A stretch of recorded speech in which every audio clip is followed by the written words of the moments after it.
Ya, pemirsa, Anda masih bersama kami di Special Report Teror Bom Kampung Melayu, masih dengan sejumlah narasumber. Ada Mas Ridwan Habib selaku pengamat teroris Universitas Indonesia dan juga Pak Harith Prasetyo, psikolog forensik. Sebelum jadi iklan tadi saya sempat bertanya kepada Mas Ridwan terkait dengan sebenarnya ini jaringan mana dan apakah ada kesamaan dengan yang di Bandung, seperti rilis dari Kabid Humas Mabes Polri Irjen Pol Setio Wasito. Ya, sekarang kan memang tim sudah ada yang bergerak dari Mabes Polri ke Bandung untuk memeriksa seorang ibu dan 2 anak untuk ngecek ada satu pelaku yang diduga berinisial INS. Nah, ini yang kemudian akan diverifikasi DNA-nya terutama terhadap anaknya. Barangkali sekitar 48 jam akan keluar hasilnya. Tetapi memang kalau dari sisi penyelidikan bom itu yang paling utama Mas Reza adalah investigasi TKP. Oke. Ya, dari TKP itu ada banyak sekali data. Misalnya dari sisi pelaku saja. Dari wajah misalnya bisa dikenali, lalu misalnya bentuk gigi, lalu di situ ada sidik jari barangkali bisa, kemudian darah dan seterusnya. Lalu dari sisi bomnya sendiri. Bom itu juga bisa dibagi-bagi. Ada dalam teori pengungkapan itu adalah bom signature. Jadi bagaimana bom itu dirangkai. Masing-masing jaringan punya karakteristiknya sendiri, termasuk bahan yang digunakan. Bahan detonatornya apa? Apakah ANFO, amonium nitrat, atau TATP, triaceton peroksida, atau apa? Atau C4 dan seterusnya. Dari situ kemudian bisa dilacak kira-kira siapa yang memiliki kemampuan ini.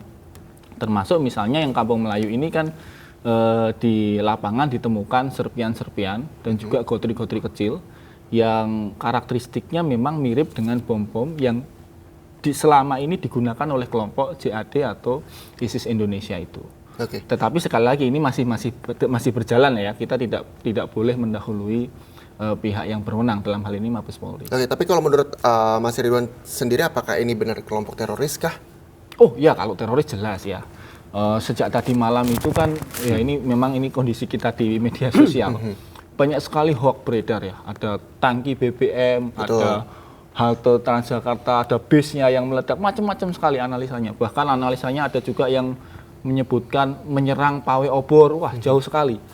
Tapi ya jelas Presiden sudah menyatakan bahwa ini bentuk terorisme. Tentu Presiden mendapatkan laporan yang akurat A1, yang valid ya, reliable dari lapangan. Jelas ini bentuk terorisme.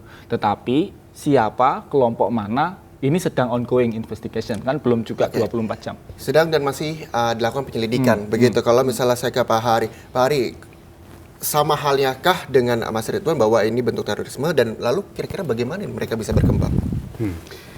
Saya setuju dengan Mas Ridwan, Mas Risa ya, bahwa ini memang suatu bentuk terorisme. Mereka mengirimkan pesan bahwa ini ada suatu pesan yang dimunculkan untuk membuat takut masyarakat, membuat takut polisi.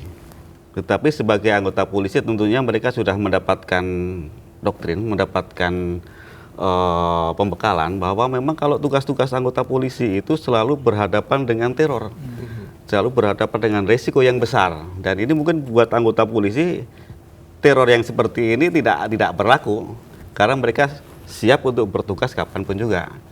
Nah, teror kepada masyarakat kita itu agak unik. Kalau kita bandingkan misalnya kemarin ada bom di Manchester, begitu ada ledakan, mereka semua bubar menjauh. Betul. Tetapi ketika bom ini di Indonesia, itu orang malah justru mendekat. Ya, ada yang ingin tahu, tetapi saya melihatnya lebih ke arah jiwa prososial masyarakat Indonesia yang ingin menolong. Oke, ketika hal itu terjadi, salahkah? Sebetulnya ini suatu reaksi spontan dari masyarakat ya, yang ingin tahu, dan saya tadi bilang ingin menolong, tetapi memang ini berisiko. Karena faktanya justru beberapa orang termasuk anggota Polri ini menjadi korban ketika terjadi ledakan yang kedua. Nah, ini mungkin menjadi suatu modus operandi baru bagi peneror bom ini, bahwa bom ini tidak diledakkan 1 kali, tetapi bisa 2 kali, bahkan mungkin bisa lebih dari itu. Oke, kalau misalnya kita melihat tadi review aksi teror yang terjadi di Indonesia, rata-rata anggota pihak kepolisian yang selalu menjadi incaran. Apakah ini memang menjadi hal utama yang dilakukan para terorisme tersebut untuk mengincar begitu pihak kepolisian, terutama keamanan NKRI? Begini Mas Reza, kita harus juga memahami karakteristik kenapa sebuah teror itu terjadi. Mereka melakukan itu, bagi kita itu teror. Bagi mereka itu bagian dari amal, jihad. Bagi mereka ini sebuah achievement of life gitu ya, goal of life. Bagi mereka ini halal, bagi mereka ini bahkan suci, bahkan berpahala.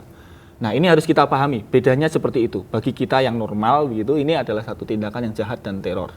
Nah karena kemudian mereka menganggap bahwa Indonesia ini adalah darul kufar, sebuah negara yang bisa diidentifikasi sebagai medan perang, maka targetnya tentu spesifik pada pertama tentu aparat keamanan yang mereka sebut sebagai tentara tohut itu, prajurit tohut itu, setan besar itu.